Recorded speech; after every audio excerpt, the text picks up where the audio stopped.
University Valderes. I go to school at college at United Tribes Technical College. I'm studying criminal justice, and the book I'm going to read is La Flute by Paul Goebel. And the reason why I chose this book is because I like love stories, and it was read to me whenever I was in elementary. In the old days, melodies of flutes could be heard on summer evenings. There were love songs carried by the breezes into the teacher circle from the surrounding pine-covered ridges and grassy hills where young men played on the love flutes to the girls they loved. Each girl, at home under the watchful eyes of her parents, knew the tunes of the boys who loved her. Even though convention did not allow them to be together alone after dark, they were joined in spirit with the music of the flutes. This is the story of a shy young man who was given the very first love flute long ago by the birds and the animals. The young man was so shy that it was easier for him to face enemy warriors in the battle than to speak to the girl he loved. Everyone knew he was brave. He always led in the dangerous buffalo hunt, and yet he could never find the courage to tell the beautiful girl that he loved her. He was very unhappy with himself. Many other young men liked the girl. They stood outside her teepee all day long, waiting to wrap her in their blankets to whisper to her. The young man stood shyly at a distance, looking at the ground. He was afraid to speak. He knew he could never tell her all that he wanted. Each day she looked more beautiful. He thought about her all the time. If he slept, he was thinking about her. He waited by the river where she fetched water. There were always other young men waiting. He wished he was like them. They whistled to her or threw pebbles into the water as she filled her water carrier, and they hoped to wrap her in their blankets so as she passed. She smiled and went on her way. They seemed to laugh and speak so easily with her. She smiles at us. She likes us.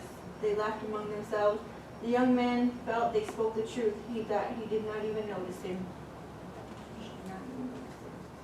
The young man was sad. He did not care about anything any longer. Life without the beautiful girl was not worthwhile. One morning he left the camp. It did not matter where he went or what happened to him. He shot an arrow without thought or aim into the air.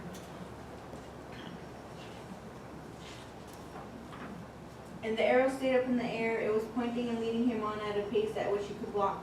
All day he followed. In the evening the arrow fell, and there he found a stream of clear water. The next morning he again shot an arrow into the air. Again it flew into the front of him, and at evening fell beside a stream. For 4 days it was exactly the same. He knew he was guided by the unseen powers and that something wonderful was happening. On the evening of the 4th day, he lay down to sleep at the edge of an aspen forest. The scent of yellow leaves was good. He was tired and sleepy. Who can say whether he was asleep or still awake? There was a rustle of the leaves, a click of hooves, and a voice whispering, "Friend, you tell him." And another answering, "No, friend, you tell him." 2 tall elkmen with branching antlers and painted black and yellow all stood over above him. "We are going to help you," one of the elkmen said. "We give you this. It is a flute. Listen." He blew notes. Their sound was so beautiful that everything everywhere listened. All through the aspen forest, the leaves trembled with gladness. The elkman said, "This flute is made of cedar wood, because cedars like to grow where the winds always blow. Woodpecker lives there. He made these 5-finger holes. See, he shaped his head at the end." The other elkman said, "All the birds and animals have helped to make this flute for you. We have put our voices inside it. When you blow it, our harmony will be in your melodies. With the music of this flute, you will speak straight to the heart of the girl you love. Your life together will be long, and you will have children." The young man felt very afraid of the elkmen. Their eyes looked into him and saw all his thoughts. He had noticed that each of them carried a hoop which had a mirror at the center. Suddenly they flashed the mirrors into his eyes, and he was blinded. When he could see again, the elkmen had gone. 2 bull elks were running away into the trees. The next morning the young man found the flute which the elkman had given him lying on the picked sage leaves. Everything around him felt new and wonderful as he set off home again. He blew on the flute, and the cranes joined in happy song. He walked for 4 days, and all while he listened closely to the songs of birds and animals. Sometimes he blew into the flute, imitating their tunes and weaving them together until he had made his own melodies. Every bird and animal loved the songs he played. On the evening of the 4th day, when he came close to the camp, he began to play his flute.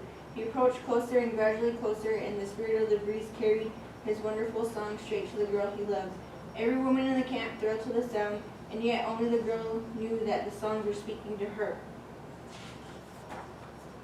The girl left her teepee. She loved the shy young man who spoke to her with the music of his flute. He told her more beautifully than words could ever say. I love you, I love you, I love you, I love you. The end. Thank you.